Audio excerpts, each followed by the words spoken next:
오늘은 여러분들과 함께 빨리 그러나 천천히 그리고 빨리 이런 제목을 놓고 사도행전 20장의 책으로 하나님의 말씀 상고하고자 합니다. 지난 시간 저희는 유두고의 추락사와 그 부활의 사건을 묵상했었지요. 예배 시간에 졸다 떨어져 죽은 그 유두고, 그는 바울의 기도로 인해서 살아났고, 그는 또한 드로아 전역에서 위로를 주는 복덩이가 되었다라는 그 말씀의 결론이었습니다. 우리들의 예배 가운데 이 유두고의 부활 사건이 일어나게 된다면 어떤 일이 발생할까요? 아마 이 수지 전역에서 그 교회와 또 그 교인은 아주 소문난 교회가 될 것이고 아주 소문난 교인이 되겠지요. 2달 전쯤인가요? 한 7월쯤에 이 바로 옆에 수지 체육공원에 손흥민 선수가 잠깐 와서 공을 찼죠. 그 소식을 듣고 수지 사람 전부 2,000명이 달려왔습니다. 그 인파로 경찰이 투입되었다라는 뉴스를 보기도 했죠. 공 좀 차는 살아있는 사람을 보러 2,000명이 모였는데 죽은 사람이 살아났다. 그 현장은 사실 플랜카드가 걸리기에 마땅하고 그것은 성지가 되며 빵빠레가 울리고 파티가 열려야 하는 것입니다. 바울은 이제 어쩌면 그날부터 스타 목사가 될 수도 있고요. 기독교계가 인정하는 영성을 단숨에 증명할 수 있습니다. 하지만 오늘 본문을 보니 바울은 놀랍게도 전혀 그런 행동을 하지 않고 있습니다. 바울은 오늘 이 유두고의 부활 사건이 일어난 직후 놀라우리만큼 초연하고 마치 아무 일도 없었다는 듯 아랑곳하지 않는 모습을 저희들에게 보여주고 있기 때문입니다. 그 흐름을 10절과 11절이 너무나도 잘 보여주고 있는데요. 사도행전 20장 10절로 11절 우리 함께 읽어보겠습니다. 시작. 바울이 내려가서 그 위에 엎드려 그 몸을 안고 말하되 떠들지 말라 생명이 그에게 있다 하고 올라가 떡을 떼어 먹고 오랫동안 곧 이야기하고 떠나니. 아멘. 자, 유두고가 살았습니다. 할렐루야죠. 하지만 바울은 올라가고 있죠. 올라가서 떡을 떼어 먹고 오랫동안 날이 새기까지 이야기하고 떠나니라. 바울은 자축의 시간을 지금 생략하고 있습니다. 그저 다시 3층 다락방으로 올라가기를 결정한 것이죠. 그리고 떡을 떼며 자신의 영광을 조금도 취하지 않고 있는 것입니다. 바울은 대체 무엇이 그렇게 급해서 축제도 파티도 자축도 박수도 기도 한 문장도 하지 않고 그렇게 다시 한 번 더 예배를 재개하고 있을까요? 그것은 바로 아직 바울의 입에 날이 새도록 전해야 할 하나님의 말씀이 남아있기 때문에 그렇습니다. 또한 사명을 위해서 이제 동이 트면 그는 다시 한 번 더 그 전도 여행을 이어가야 하는 사명이 그에게 남아 있었기 때문이죠.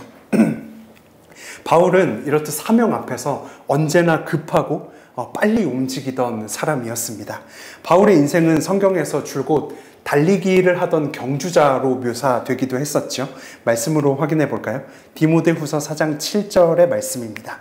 한번 같이 읽겠습니다. 시작. 나는 선한 싸움을 싸우고 나의 달려갈 길을 마치고 믿음을 지켰다. 아멘. 바울은 오늘 이 유두고의 예배에서도 동일하게 이 선한 싸움을 싸우고 있는 것과도 같습니다. 왜냐하면 자기가 유명해질 수 있는 그 모든 명예와 영광과 본인의 이름을 포기하고 달려갈 길만 보고 있기 때문에 그렇습니다.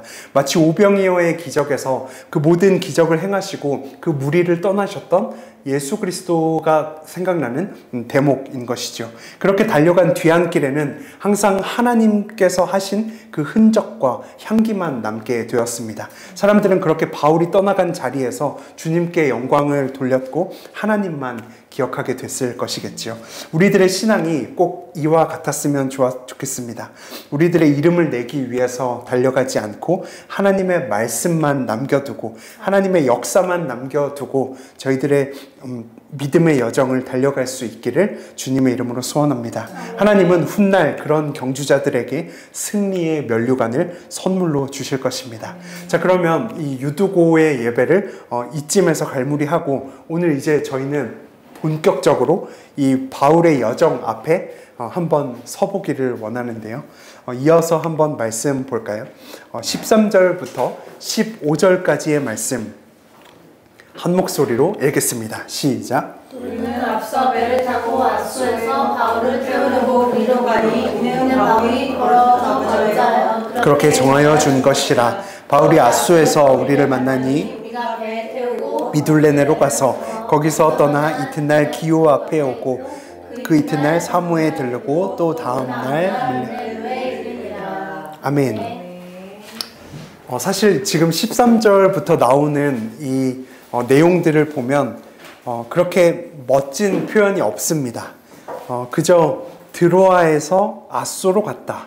아소에서 미둘레네로 갔다. 미둘레네에서 기호로 갔다. 기호에서 사모로 갔다. 그리고 밀레도로 갔다. 이렇듯 바울 팀의 간단한 경로를 일러주는 본문 말씀입니다. 이 건조한 이 텍스트에도 하나님의 음성은 숨겨져 있을까요? 숨겨져 있습니다. 그것은 바로 바울이 걸어서 가고자 했다라는 대목에서 저희들은 하나님의 음성을 발견해야 합니다. 할아버지 바울은 유두고의 예배에서 잠을 잤나요? 못 잤나요? 밤을 꼴딱 세우고 설교만 했습니다. 밤이 새도록 설교했을 땐 저 바울 할아버지가 이제 배에서 잘려나 보다. 차에서 잘려나 보다. 이렇게 상상했을 수 있겠죠. 하지만 오늘 대뜸 배 타기를 거절하고 있습니다. 누가와 그 일행은 먼저 배를 태워 보내고 이 바울은 걸어가고자 했다는 것이죠. 조금 전까지 그렇게 빨리빨리 사명을 위해서 달려갔던 이 바울이 갑자기 이제 편한 수로를 납두고 60km의 느린 육로를 선택한 것입니다. 나는 걸어갈 거야 라고 선포했다는 것이죠. 어떤 이유로 오늘 이 할아버지 바울은 잠 한숨 못 자고 고단한 그 육체를 계속해서 혹사시키고 있는 것일까요? 왜 순풍에 돛이 달린 그 뱃길을 놔두고 수로를 남겨두고 느리고 험한 육로를 선택하고 있을까요? 혹시 왜 그럴까요? 궁금하죠? 네. 그것은 바로 하나님과 독대하는 시간을 마련하기 위함이었습니다. 사실 아셨죠? 자, 바울은 육체적으로 고단할지 몰라도 영적으로 새 힘을 받기 위해서 하나님 앞에서 단독자로 서는 시간을 지금 확보하고 있는 것입니다. 아무리 급해도 기도와 묵상을 포기하지 않고 있는 것이죠. 지체되더라도 영적인 숨을 쉴 수 있도록 자기의 속사람을 간수하는 것입니다. 이 또한 역시 예수님이 많은 사역을 감당하실 때마다 종종 무리를 떠나서 산 위로 올라가셨던 그 모습을 떠올리게 하는 대목인 것이죠.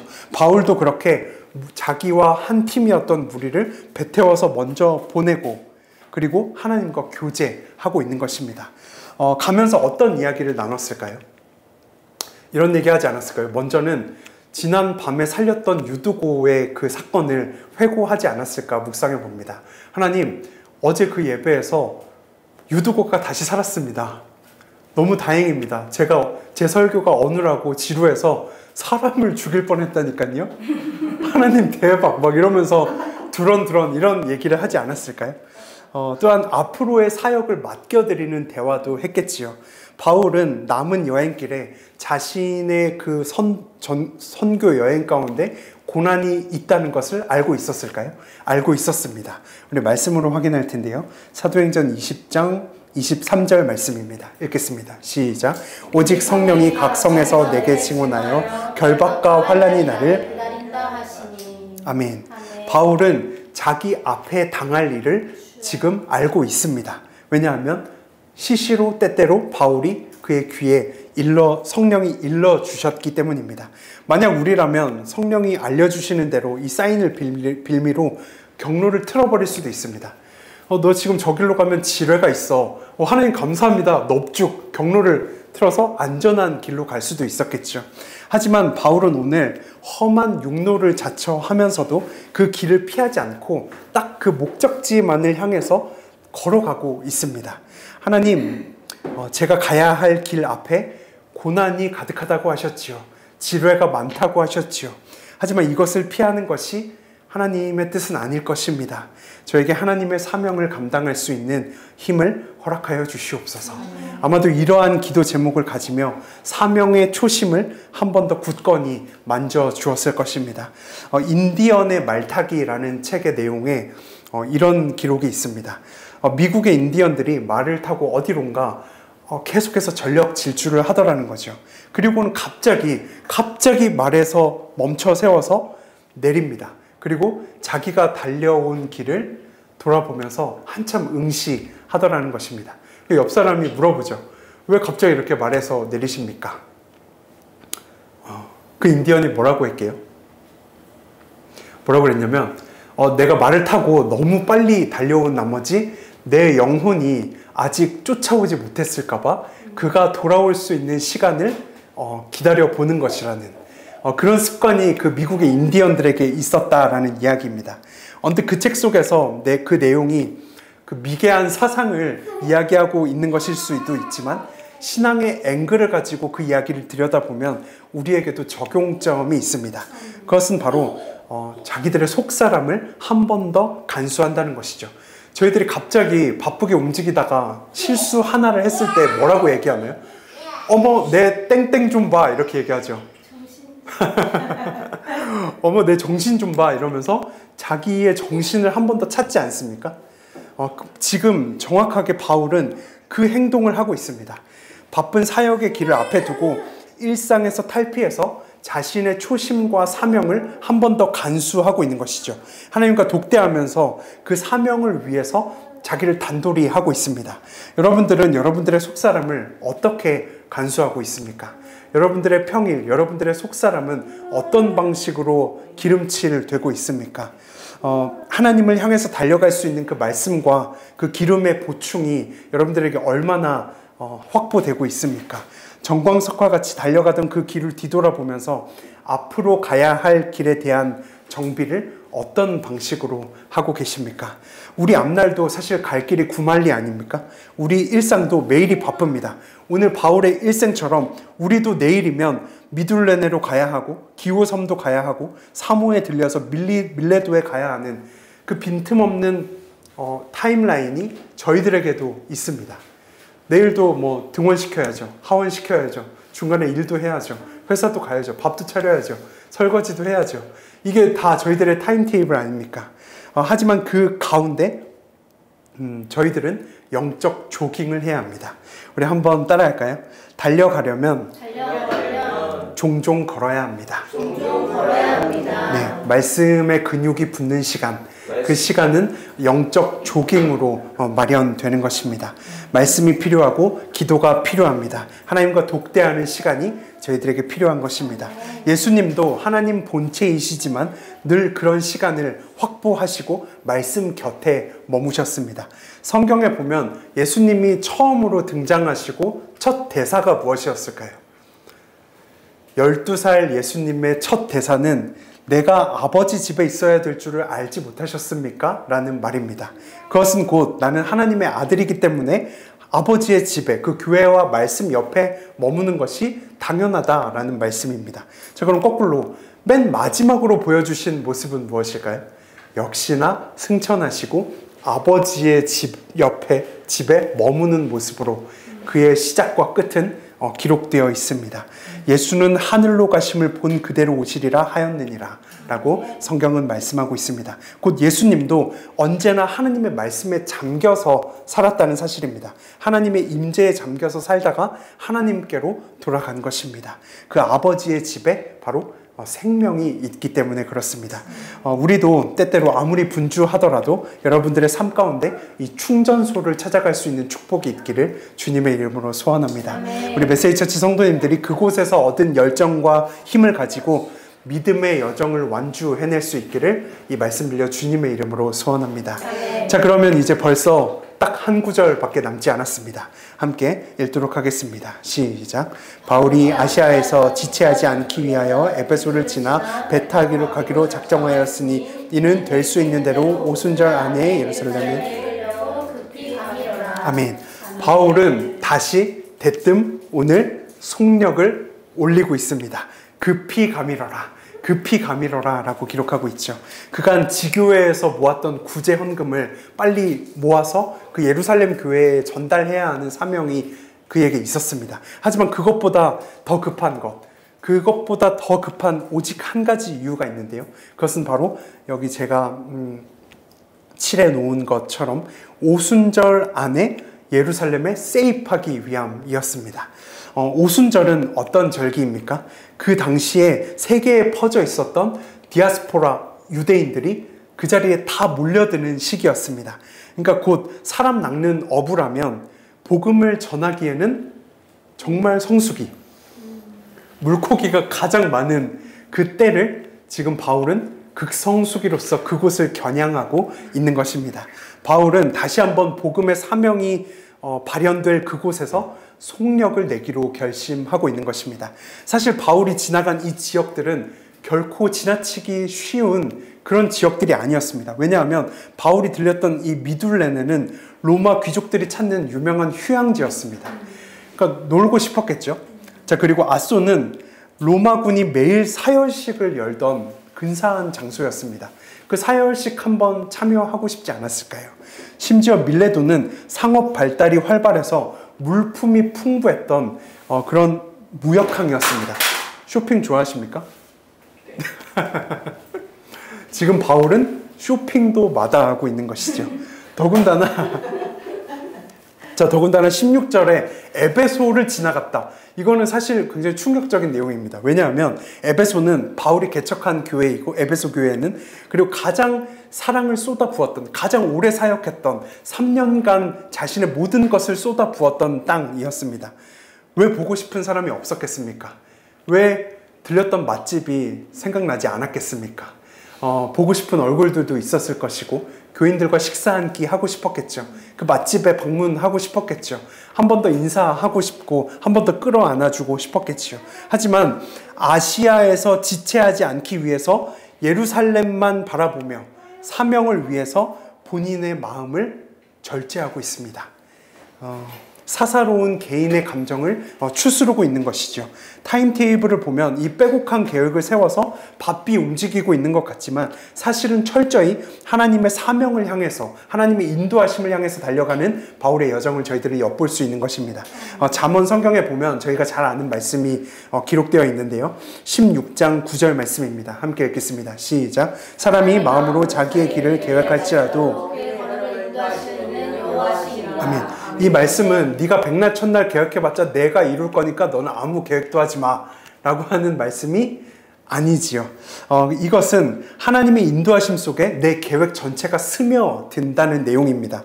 내가 세운 계획이 선하고 내 뜻에 걸맞다면 올바르게 실행시키고 작동시키는 건 나야 라고 하는 하나님 말씀의 초청인 것이죠.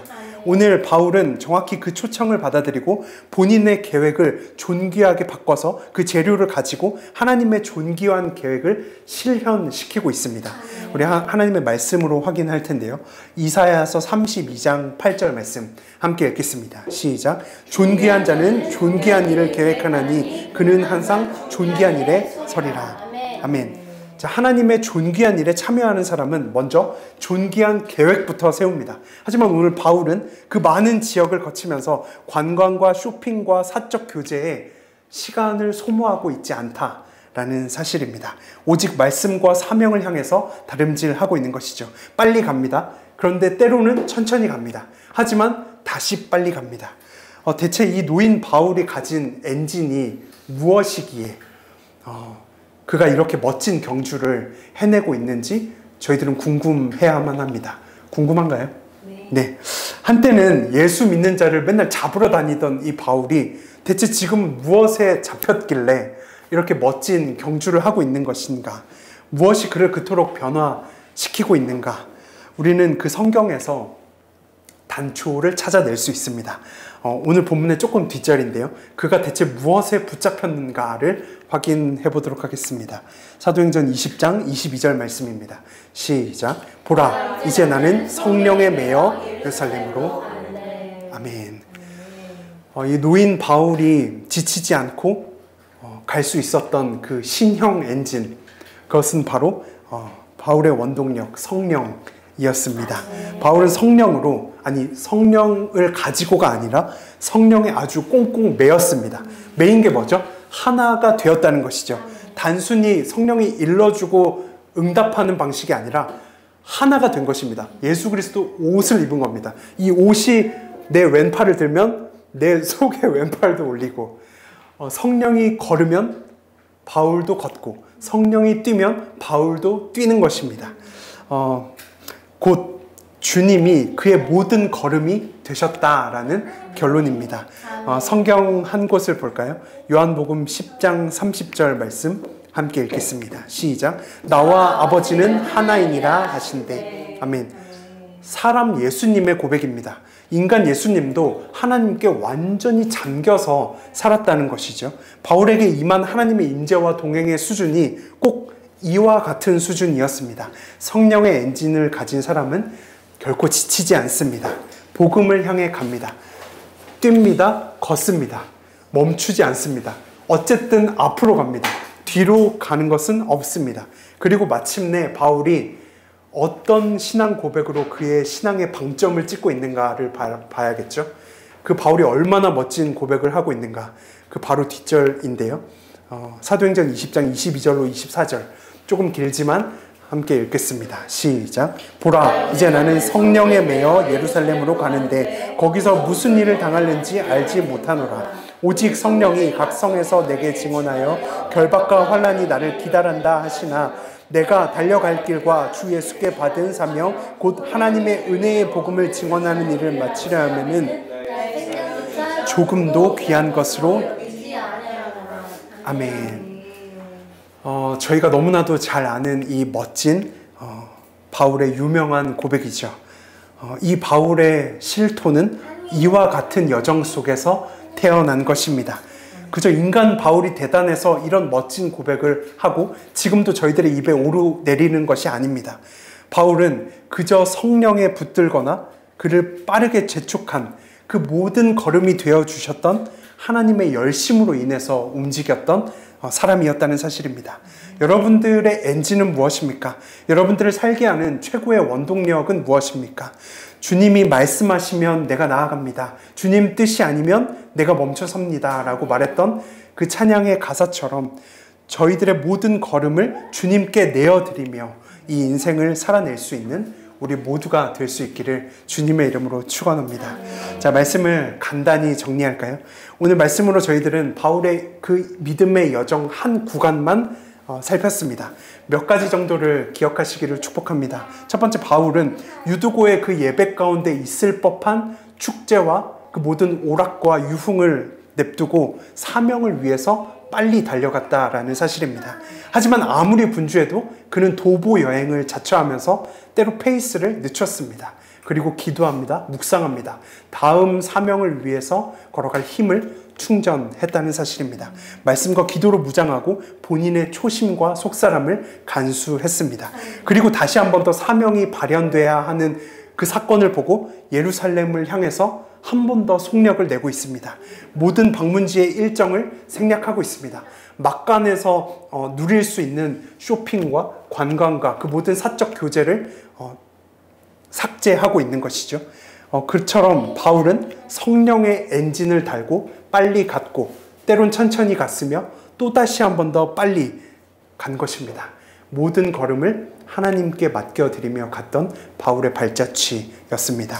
이 모든 걸음이 여러분들의 걸음이 될 수 있기를 이 말씀 빌려 주님의 이름으로 축복합니다.